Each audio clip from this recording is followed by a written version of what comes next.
Sunday, 15 December 1985. Unhappiness and Spiritual Life.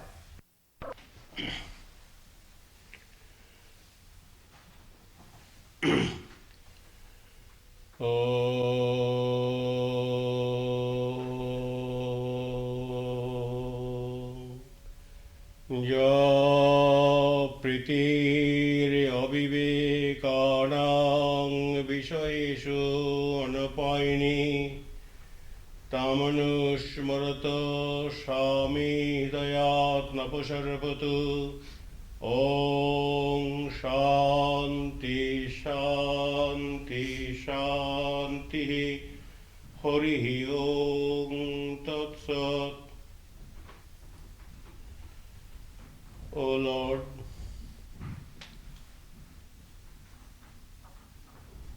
I being a truth seeker, I beseech Thy grace so that the desire to have communication with You may never leave my heart. And I also pray to You so that I may emulate the dynamism of common man in trying to get satisfaction in the ordinary ways of life. By emulating that example, that dynamism and thirst after sensuous enjoyment, I may sublimate my energies towards the realm of beatitude. May we all be able to understand the deep significance of this great prayer, which has been embodied in Bhakti Yoga by Swami Virajananda.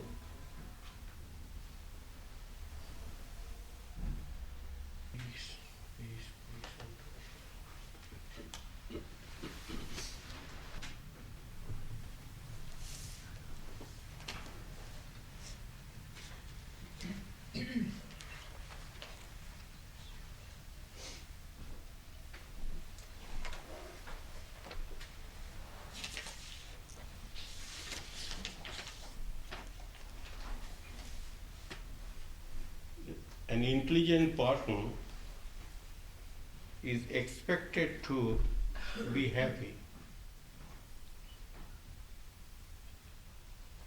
because intelligent person alone knows wherein lies happiness. I am not talking about the ordinary intelligence which we find in the world. It is spiritual intelligence or real intelligence which gives us a real satisfaction. This satisfaction which we enjoy in having some so-called success in ordinary life is helpful, no doubt, but not enduring. So the transitoriness of this ordinary success plagues our mind. We are not happy. So in the last quest, it comes to this. There's what is the supreme enjoyment, a supreme happiness, which is defined as everlasting, enduring, perennial, permanent, which does not suffer in loss. So that enduring peace or enlightenment or happiness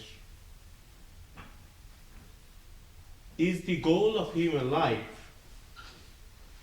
And human life is never satisfied with ordinary enjoyment, transitory enjoyment, evanescent pleasures of life.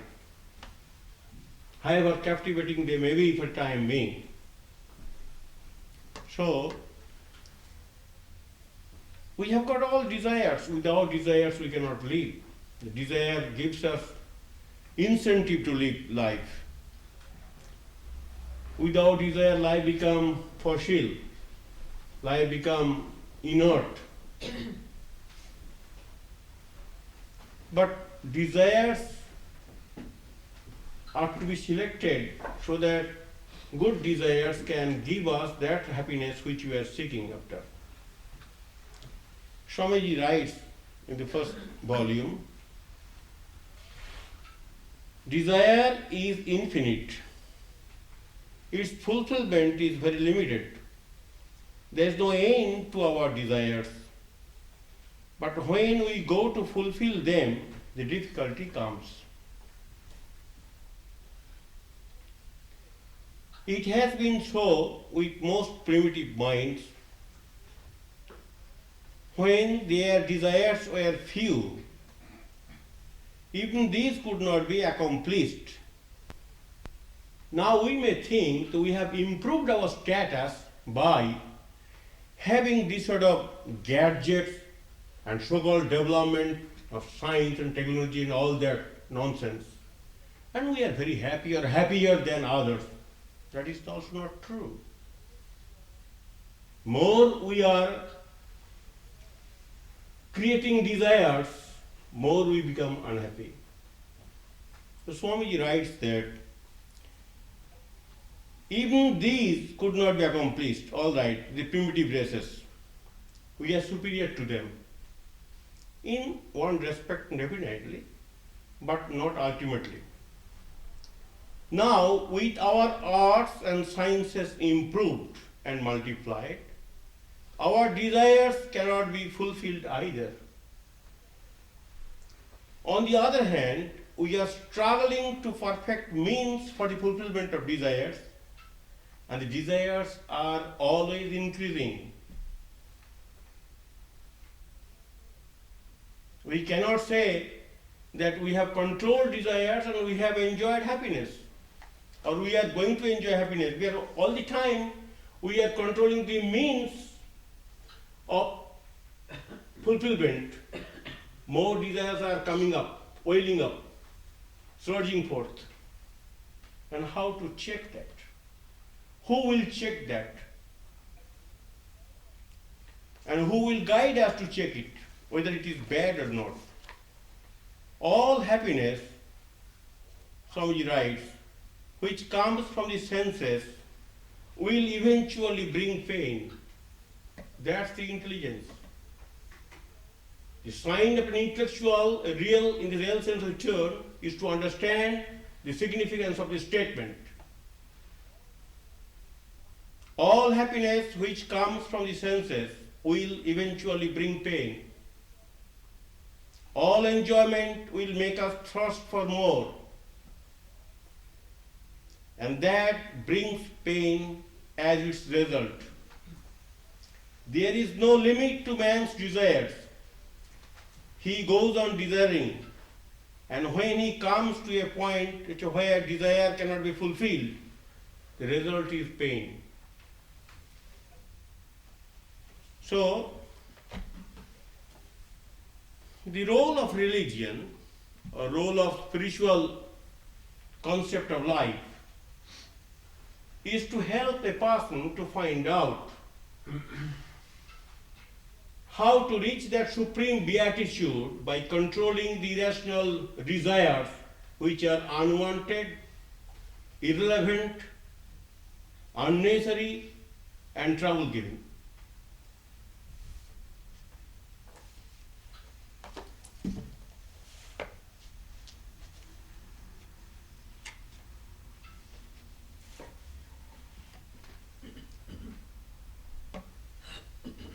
So life has to have some meaning. If we do not have any meaning to lead our life, ordinary people are satisfied. There are many stages of development in human life. But those who are little matured, those who have attained little success in this world, those who are clamoring for higher and greater things of life, for them, religion becomes a supreme quest of life, not for everybody. But we are speaking for those persons who are matured, who are oriented to have that sort of spiritual experiences. Now let us have an anecdote from Tolstoy's life. Tolstoy, you know, he was a very great writer. He was also a rich man, and he also enjoyed celebrity, name, fame, and everything. Still, at a particular time, he felt vacuum, an emptiness within himself. That's a sign of spiritual growth. It is not depression. To feel some sort of emptiness, some sort of void, some sort of goning pain within. That's a spiritual sign. Ordinary people are eating, drinking, and making this a nice time, always nice time for them. They are not feeling that impulse. Tolstoy felt. And when he felt, what were the remedies that gave him happiness and peace? He says that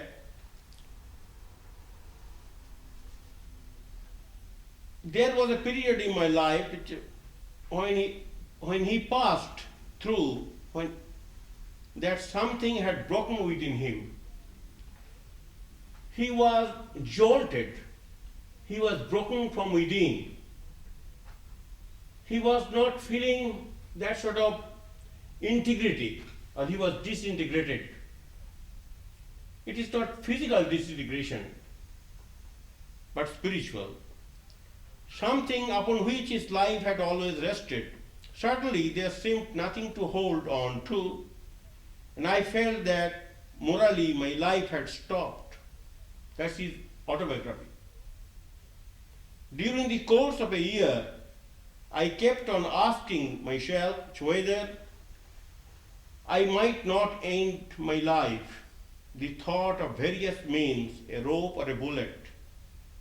But all this time I was beset with a yearning which I call the thirst for God. Then within himself he found the result of his inquiry.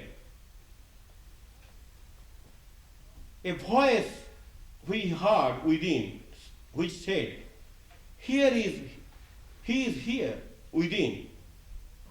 He without whom one cannot live. To acknowledge God and to live are one and the same thing. God is what life is. Accept God and live. We also live without accepting God. But we are not trying to understand the ordinary concept of life.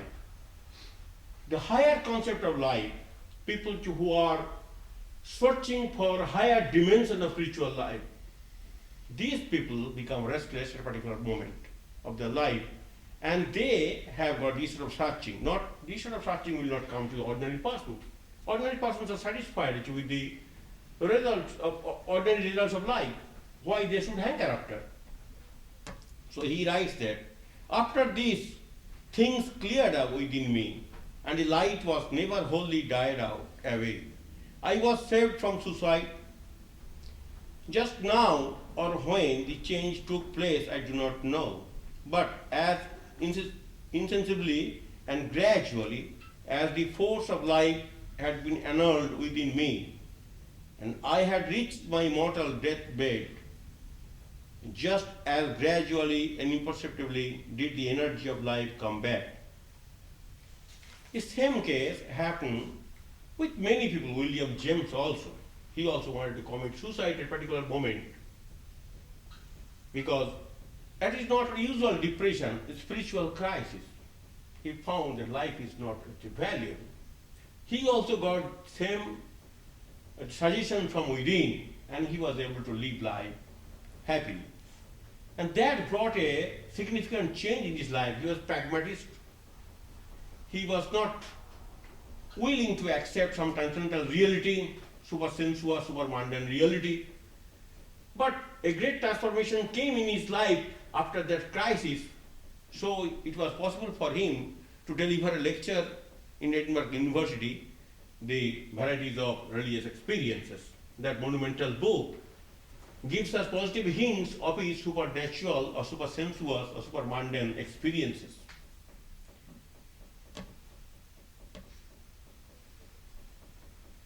Rabindranath Tagore's father, Debendranath Tagore, he was also a very rich man. But he also felt the similar experiences like Tolstoy. And one day he, under the circumstances, picked up Upanishad, Ishopanishad, and the first verse, it says that the cosmos, the entire universe, is permeated through and through by the divine ground. After having read that, he was so thrilled, he was so enamored of that spiritual light which is within and without. He said, how I can be unhappy? That same light is within me and outside the world. So having known of his presence within and without, how I can be unhappy? So he writes also in autobiography, when I learned the explanation, nectar from paradise streamed upon me. I had been eager to receive sympathetic responses from men. Now a divine voice has descended from heaven to respond to my heart of hearts, and my longing was satisfied. Could men give any such response? The very mercy of God himself descended into my heart, and my faith in God took deep root. In lieu of worldly pleasure, I tasted henceforth divine joy. That's the role of religion in bringing forth a spiritual dimension in our life and consequently all fulfillment in my life.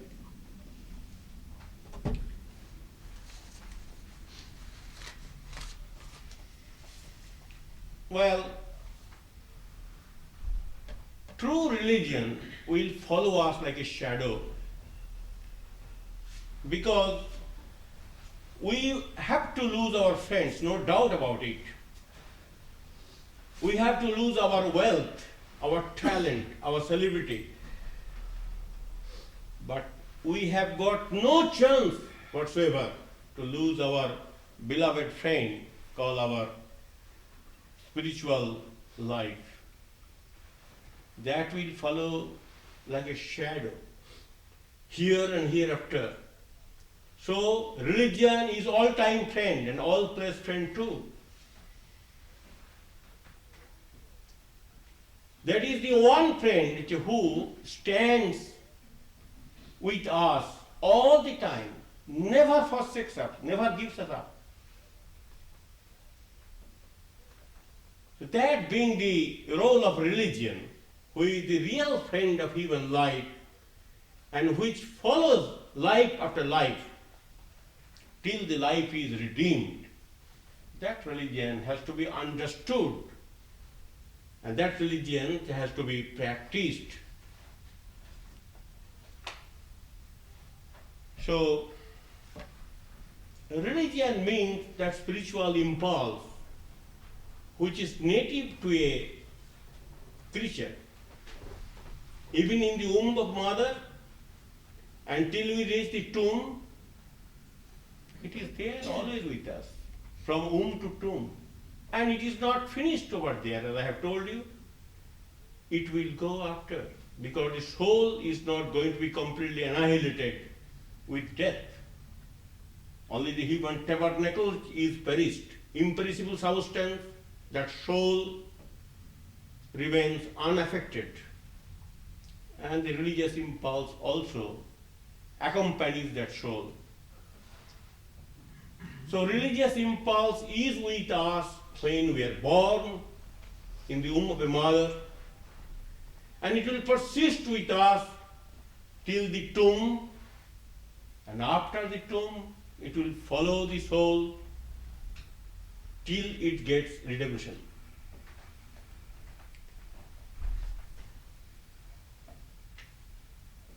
We may have very funny idea about religion, that by pursuing the religious doctrines, we are actually losing the fun of life. That's not true. Because progress does not mean infinite restlessness. Progress means some destination, some goal. What is the goal of life?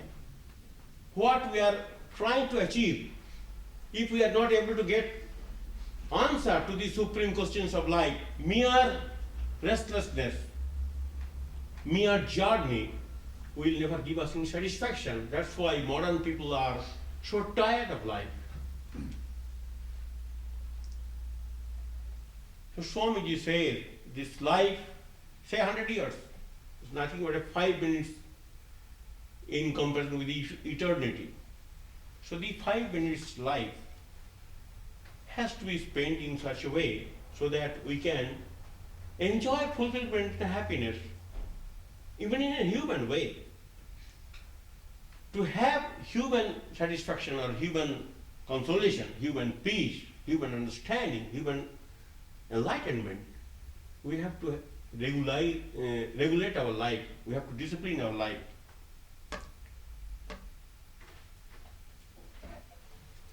Because we do not discipline our life, so we find that life become a target of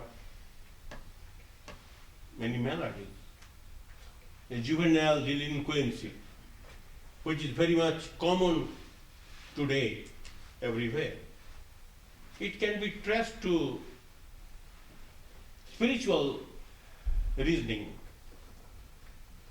because we are not given spiritual education, so we are not having that spiritual outlook of life.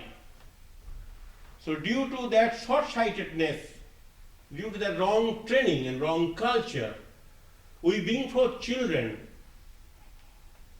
and these children become delinquent. So delinquency is not a social effect or offshoot of social life, spiritual effect. Because we are not leading spiritual life, we are not trying to follow the spiritual precepts in our life, and by flouting that rules and regulation, we are inviting dangers to our life in many ways. So spiritual upbringing, spiritual motivation, spiritual outlook of life will certainly lessen the criminal propensities in us. Well, time alone relieves the foolish from sorrow. But a man with reason will become wise in short time. Those who are common people, they will have to wait long time to get understanding, and that understanding may not be lasting one, maybe very short time understanding. Again, he or she will be prone to make mistakes. But those who have got some wisdom, some reasoning power, they will be able to understand much earlier. They need not wait for that tragedy. Now, Russell writes that unless man increase in wisdom as much as in knowledge, the mere increase of knowledge will be the increase of sorrow. As Swamiji has said, increase of knowledge means whetting our desires, helping us to fulfill our desires in a numerous way. And more desires are cropping up, and we become restless. There's a beautiful passage in Chandogya Upanishad where Narada, who had all these knowledges, not only spiritual knowledge, also secular knowledge, and he gives an elaborate description how many knowledges he cultivated. That means he's a prototype of modern man, having spiritual knowledge at the same time, indefinite, infinite secular knowledge. Even that man was prone to unhappiness. He was very dejected and depressed. So he approached a teacher. He says, the teacher says, what you have learned? I have learned so many books. These are my knowledge. And he named, in Chandogya Upanishad you will get a vivid description of the books he read. That means secular knowledge. Many branches of secular knowledge he mastered. Then, the Sanat Kumar, the Rishi, he tells him, well, you have only gathered certain information. These informations will not help you to attain beatitude or peace which you are searching after. What is to be done? Now, well, unless you are able to realize within yourself the presence of God, the presence of that supreme beatitude, how your acquiring of knowledge, your gathering of knowledge will help you. Then life has to be transformed. If life is not transformed by having those knowledge, so non-transformed life or ordinary life is not going to help us.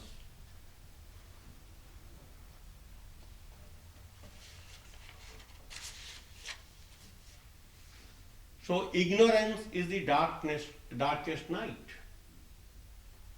No ignorant man is expected to get any happiness in anywhere of life, as secular life or spiritual life. So ignorance has to be ignored, or ignorance has to be abandoned or condemned, because it is really the darkness night. It does not give us any ray of hope. Then Swamiji says, selfishness is the real devil incarnate in every man. So selfishness, what is selfishness? Selfishness means I am not his self, I am the body-mind complex. So and I am separate from you. And naturally I give more attention to my satisfaction. I become egocentric, egoistic, and I want to develop image of ego. That is selfishness. When you are trying to manufacture an ego image without thinking of his illusory character, that is selfishness. Or in other words, selfish people do not want to think of others, do not want to broaden them, do not want to accommodate others, do not want to develop empathy. Now, this sort of selfish attitude which brings punishment to the persons concerned. So Swamiji says, selfishness is devil incarnate in every man. Unless that egocentric attitude or egoistic attitude or selfishness is gradually attenuated or controlled, peace cannot be enjoyed. Enlightenment cannot be experienced. It's true, as Christ says, God and Mammon cannot be worshipped together. Then from there, from selfishness comes hatred, and hatred is the most violent fever. We always hate, or we always cultivate that culture or that desire. We do not feel that actually speaking, we are infected by the virus of non-spiritual type, and that virus, the continuous feeling of hatred towards others, will rob us of our spiritual merit. And from hatred comes anger also. Anger is the sharpest arrow. We all know that when we are very friendly for many years, if one is provoked in one way at one time, that may be sufficient to cut off friendship altogether. So we have to behave in such a way that we do not give any scope for provocation. That once one is provoked or due to angry mood, you verbalize something which hurt his or her feeling, that may be a very crucial point of your friendly life. Your life can be snapped.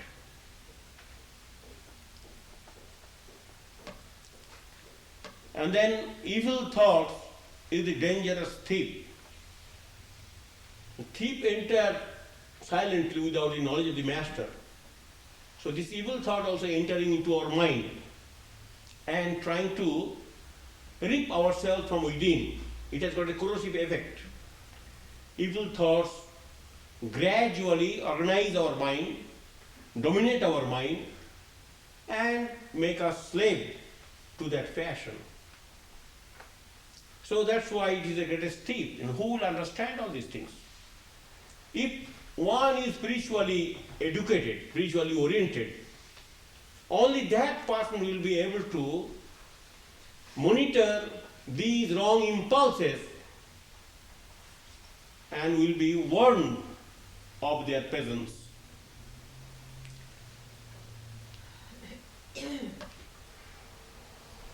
Well, Buddha used to say that everything is burning.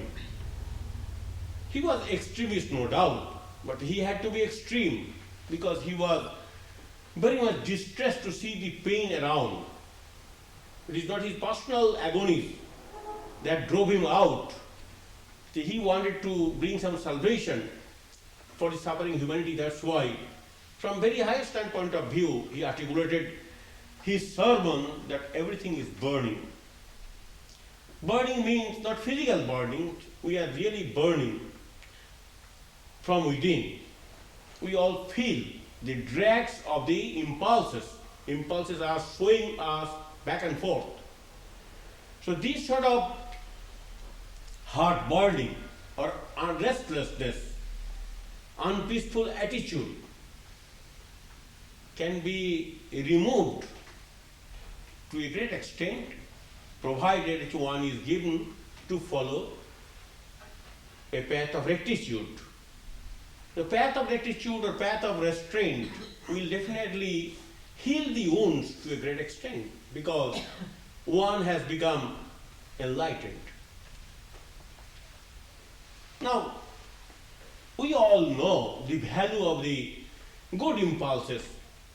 Because good impulses definitely will make us happy.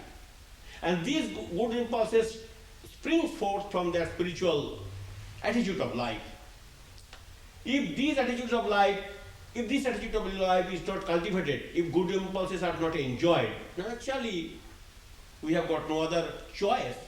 We have to be battered, we have to be confronted, we have to be swayed and dominated by the wrong impulses. So spiritual impulses or spiritual orientation or spiritual outlook or spiritual view of life or spiritual philosophy of life or say science of life, the science of life. Religion is nothing but a science of life. This science of life, if properly understood, one will be able to discriminate between wrong and right, between transient and permanent. So this discriminating faculty will be available to those persons who are gifted or endowed with that spiritual attitude of life. Say, who can deny the importance or supreme importance or indispensable importance of these qualities of life? They are very indispensable. It cannot be abandoned. It cannot be kept somewhere. It has to be attended to. That's why it is of supreme importance. Say, forbearance, or patience, or love, or sympathy, or purity, or charity. The Daivi Sampad mentioned in the 16th chapter of Bhagavad Gita.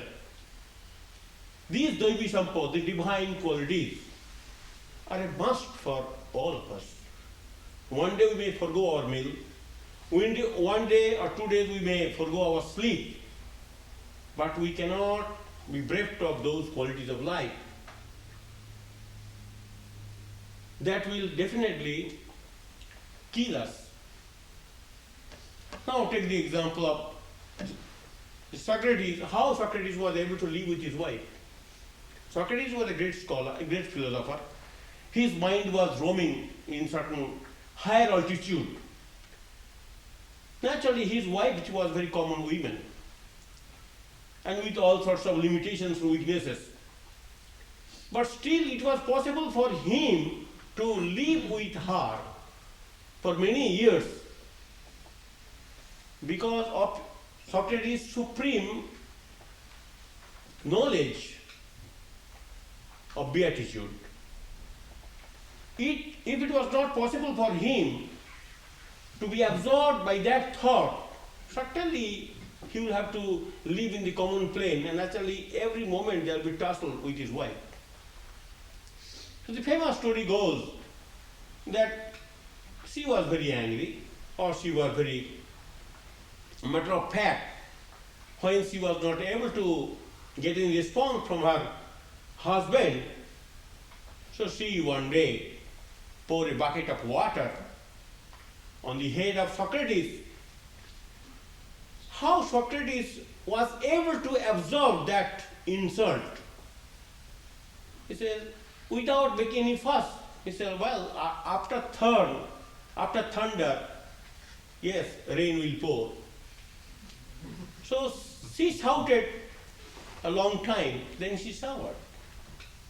So how this sort of insult or unjust behavior can be swallowed by a person who is well established in spiritual virtues? If one is not grounded properly, one is bound to react and then fight and all that. So the spiritual virtues are to be acquired by everyone to a certain extent at least, to make one life peaceful and to make others' life peaceful too. So here is the pragmatic value of following religious doctrine. This cannot be flouted, this cannot be abandoned, this cannot be ignored, this cannot be dismissed, this cannot be dishonored. Because it's a must. Because I have to have some peace within myself, and peace can never be enjoyed by a very selfish, egocentric person. He or she has to accommodate others, develop empathy for others, and that calls for spiritual life. Same story goes with Tukaram, a great Maharashtrian saint. He also was spiritually very absorbed man, great saint. He had left a rich legacy of his spiritual life. But his wife also was a common person, or I do not want to say that wife has to cater the needs of the children of the family, so she must have some wherewithal to support. When she was not given that due to the indifference attitude of Tukaram, her husband, so she was naturally very furious. I can't accuse her. So when Tukaram one day, he was coming with one big sugar cane. Then he was given many, but he distributed in the party, he bought only one. And he was furious that you got only one. So took this and broke it in two pieces. How it was broken? She beat her husband with that sugar cane, and it was broken to two pieces. And at once Tukaram, without showing any bad reaction towards his wife, said, here is your share, you take it.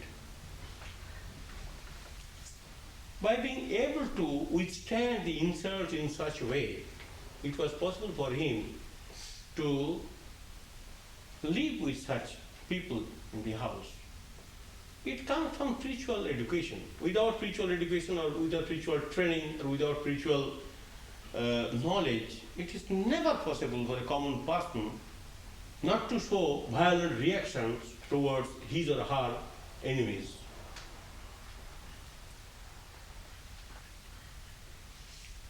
So passion is the fiercest fire, and covetousness is the deadliest poison. From high standpoint of view, it is very, very, very true. So if we want to organize our life, to a certain extent, we have to think of spiritual attitude. Otherwise, it's not possible. Well, uncertainty of values is the cause of suffering, which I have told you and which can be authenticated from the report which I read earlier, the Tolstoy or Devendranath Tagore or host of others. Uncertainty of values is the cause of suffering. Lack of something to feel important about is almost the greatest tragedy a man may have. That's the modern crisis. We have got everything, but we have got no values of life, no goal of life. So that lack of value, lack of goal, that plagues our mind. So we are unhappy. It is not sociological cause, it is not economic cause, it is not political unrest. It is spiritual or metaphysical cause. So metaphysical cause is to be understood properly, then only we can be happy. So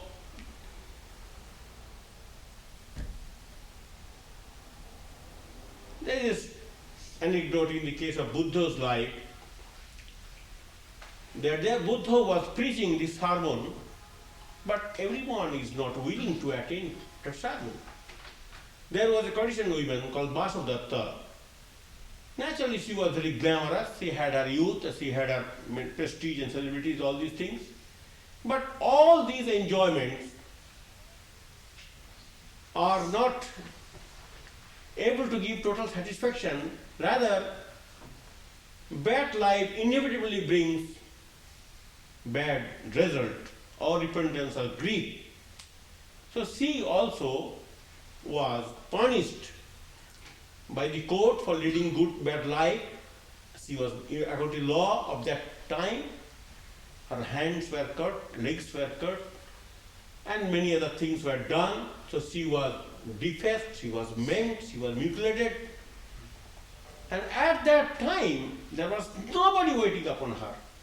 One day she became a very celebrated, she was a celebrated woman, but nobody was by her side, only one maid servant was there. When she was very young, she had beauty, she had name, she had a fame, she had got every glamour. She saw one day Upagupta, a monk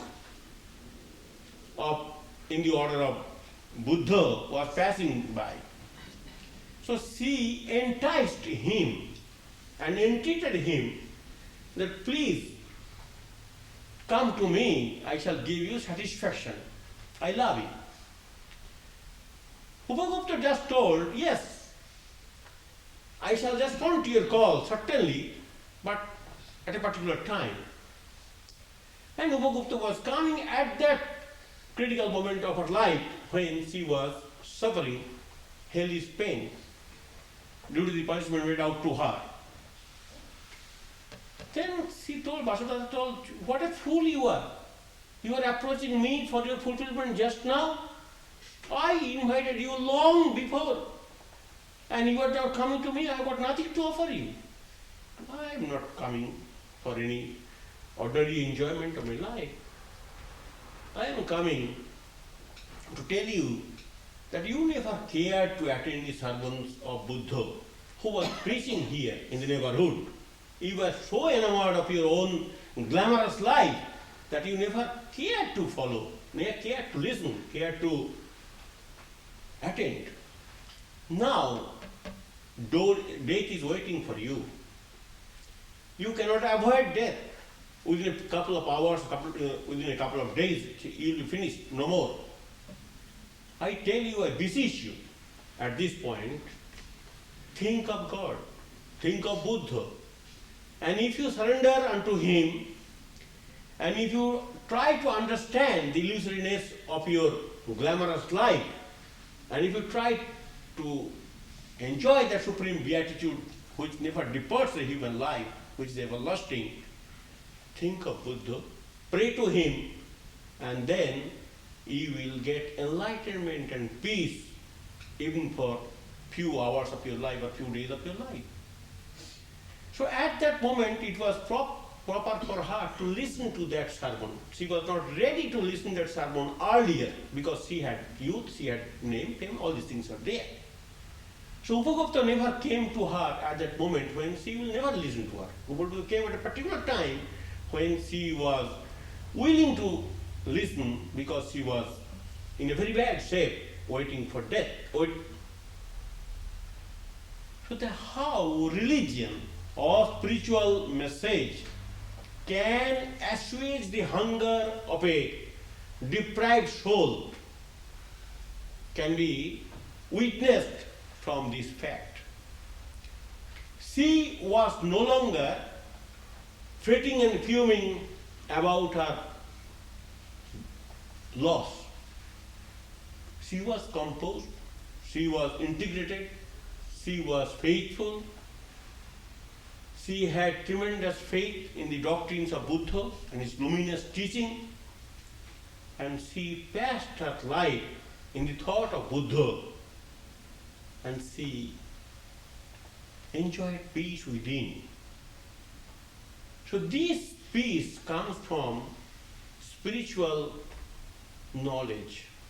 There is something within us, without us, which is free from the mutations, which is immutable, everlasting, permanent, the source of life.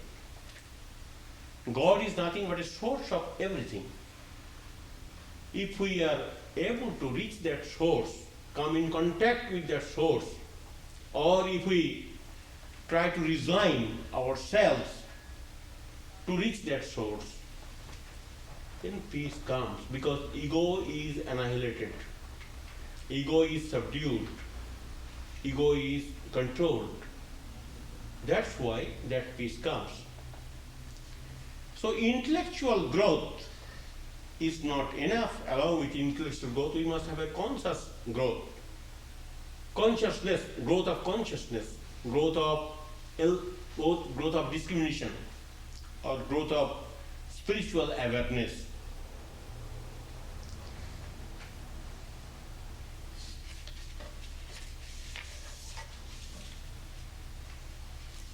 So for this reason, we have to have a knowledge of self.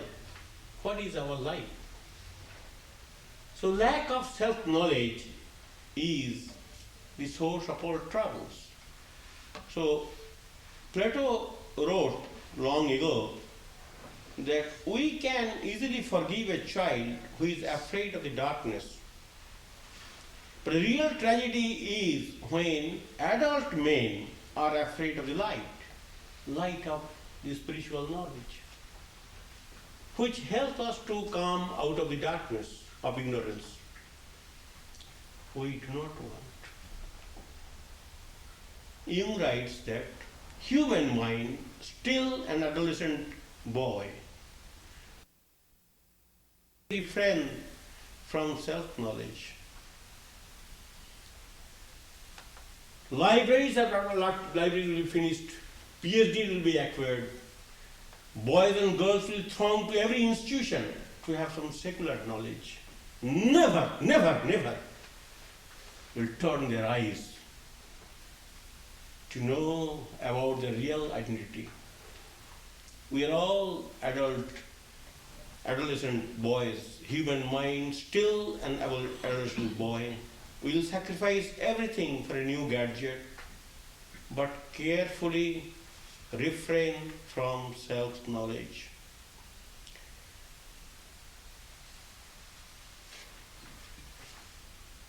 There's a beautiful story. One day, one man lost key in his house. Then he came to the highway, and there he was searching. One man said, "What are you searching here?" "I have lost my key in my room. I'm searching here." He said, "What? You have lost your key in the room you are searching here? Yes, sufficient light is there." Sufficient light is here. So we always search in the wrong place. Sufficient light is there, but key is lost in the home. But light, there is no light in the home. So we always search in the wrong place. We are searching for fulfillment in messy stores, in the gadgets, in the holidays. These things are good in their own way if they are not able to dominate our life. But when we are dominated by them, by things, by goods, by the impulses, we become very unhappy and dejected.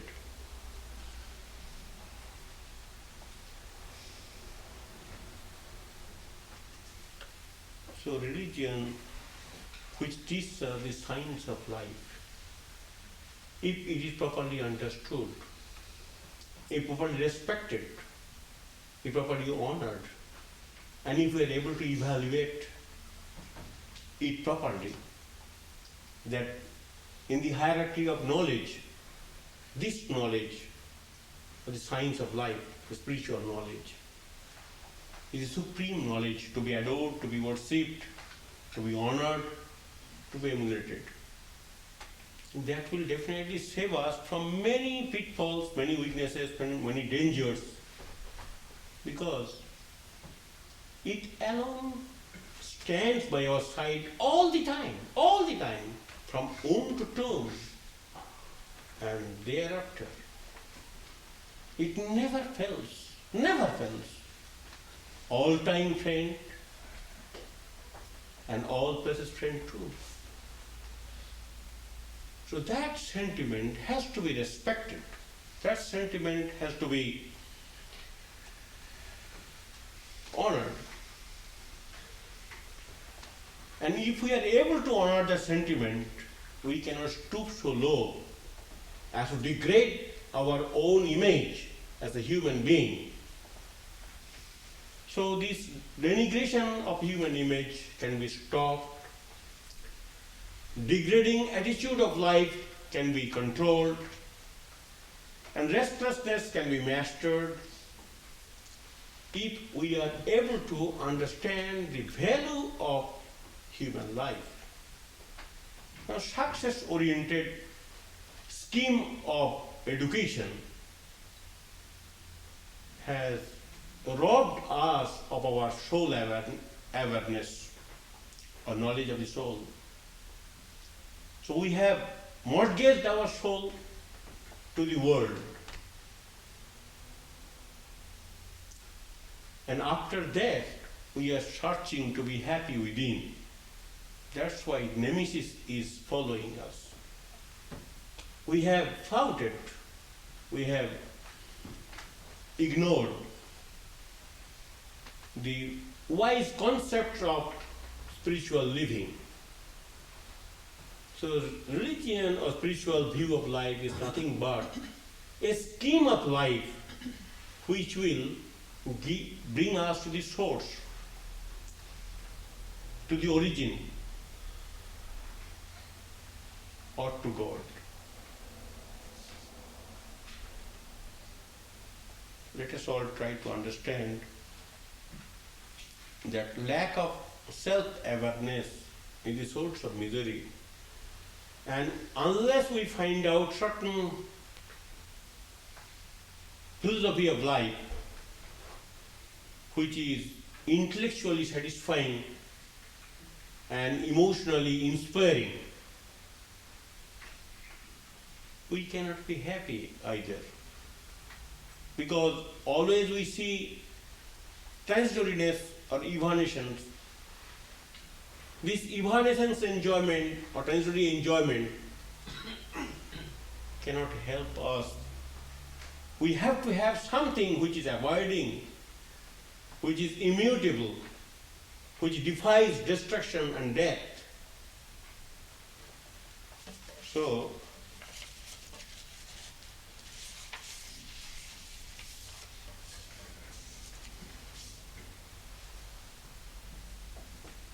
not twice this day, each time food gem, this day will not come again.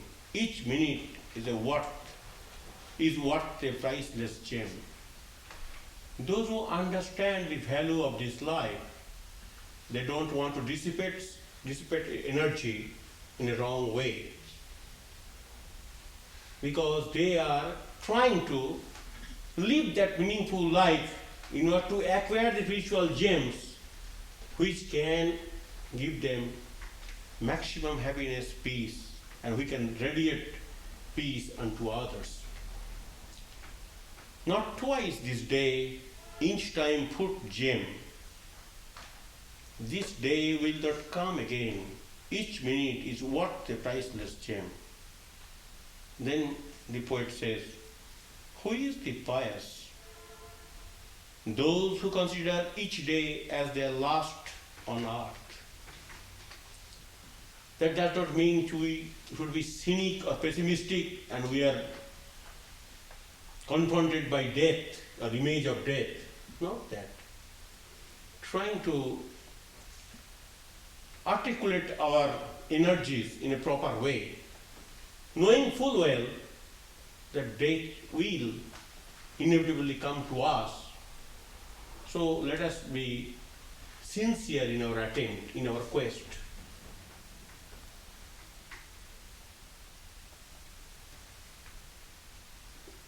In Indian scriptures, it is said that unless that sort of attitude is developed, that death is near. I've got few days, or few weeks, or few months, or even few years in this world. Ordinary people are not impelled to follow the injunctions of religion. They think, well, I shall live long, why should I lose the funds of life now? So seriousness will come to those who are impelled by the notion of death. Death means limitedness. Our life is limited. Within the limited span of life, which I am to acquire spiritual merit, to be redeemed or to be made completely free. So freedom is the biggest quest of human life. Because of that supreme freedom, we are trying to live this life. We are always searching that. We search in wrong place. But that supreme quest is always in our mind. We are making this thing and that thing, going here and there, only to have that.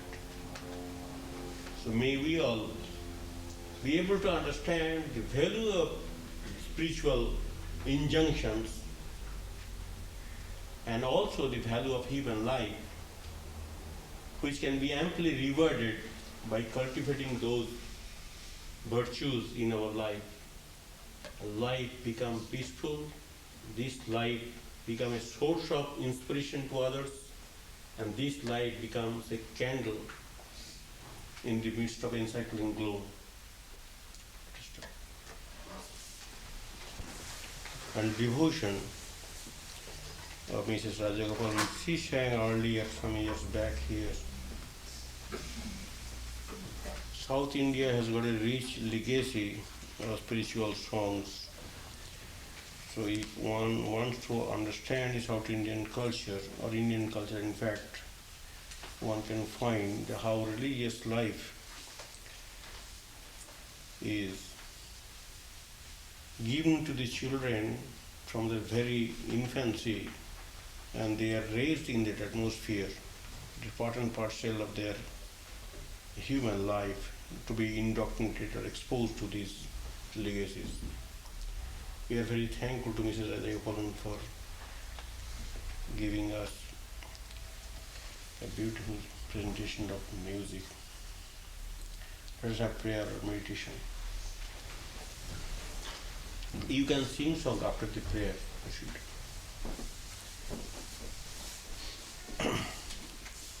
Om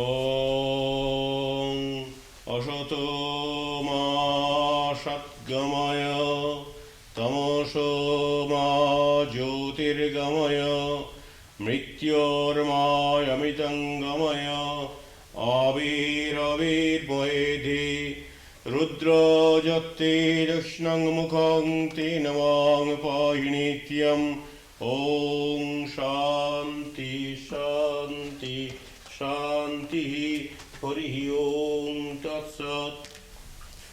May He who is the Father in heaven of the Christians, Holy One of the Jews, Allah of the Mohammedans, Buddha of the Buddhists, Tao of the Chinese, Auramas of the Zoroastrians, and Brahman of the Hindus, lead us from the unreal to the real, from the darkness to light, from disease and death to immortality. May the all-loving being manifest himself unto us. May the all-loving being manifest himself unto us. May the all-loving being manifest himself unto us and grant us abiding understanding and all-consuming divine love.